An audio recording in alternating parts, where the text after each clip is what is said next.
All of his co-workers were gone. What could it mean? When Stanley came to a set of 2 open doors, this was not the correct way to the meeting room, and Stanley knew it perfectly well. Perhaps he wanted to stop by the employee lounge first, just to admire it. Standing now in this incredible room, but eager to get back to business, Stanley took the first open door on his left. Stanley was so bad at following directions, it's incredible he wasn't fired years ago.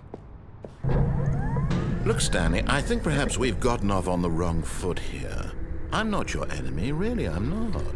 I realize that investing your trust in someone else can be difficult, but the fact is that the story has been about nothing but you all this time. There's someone you've been neglecting, Stanley. Someone you've forgotten about. Please, stop trying to make every decision by yourself. Now, I'm not asking... This is it, Stanley. Your chance to redeem yourself. To put your work aside. To let her back into your life. She's been waiting. That's her, Stanley.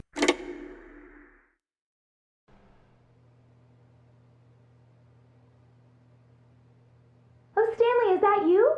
Hold on, sweetie. Sorry to keep you waiting. I'm just pulling the bread out of the oven. All right. Okay, there we go.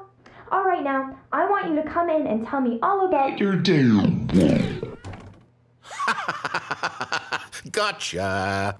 Oh, come on. Did you actually think you had a loving wife who'd want to commit their life to you? I'm trying to make a point here, Stanley. I'm trying to get you to see something. Come inside. Let me show you what's really going on here. This is a very sad story about the death of a man named Stanley. Stanley is quite a boring fellow. He has a job that demands nothing of him, and every button that he pushes is a reminder of the inconsequential nature of his existence. Look at him there, pushing buttons, doing exactly what he's told to do. Now he's pushing a button. Now he's eating lunch. Now he's going home. Now he's coming back to work. One might even feel sorry for him, except that he's chosen this life. But in his mind, he can go on fantastic adventures. From behind his desk, Stanley dreamed of wild expeditions into the unknown, fantastic discoveries of new lands. It was wonderful, and each day that he returned to work was a reminder that none of it would ever happen to him. And so he began to fantasize about his own job. First, he imagined that one day while at work, he stepped up from his desk to realize that all of his co-workers, his boss, everyone in the building had suddenly vanished off the face of the earth.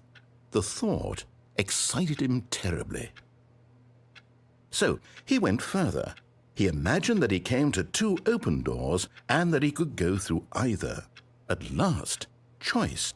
It barely even mattered what lay behind each door. The mere thought that his decisions would mean something was almost too wonderful to behold. As he wandered through this fantasy world, he began to fill it with many possible paths and destinations. Down one path lay an enormous round room with monitors and mind controls. And down another was a yellow line that weaved in many directions. And down another was a game with a baby. And he called it the Stanley Parable.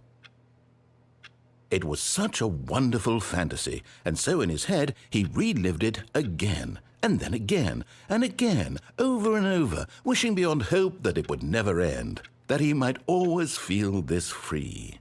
Surely there's an answer down some new path, mustn't there be? Perhaps if he played just one more time.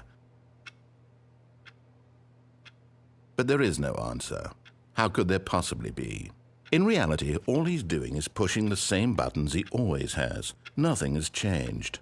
The longer he spends here, the more invested he gets, the more he forgets which life is the real one.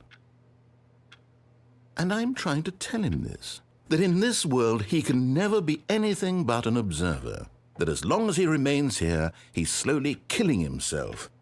But he won't listen to me. He won't stop. Here, watch this. Stanley, The next time the screen asks you to push a button, do not do it. You see? Can he just not hear me?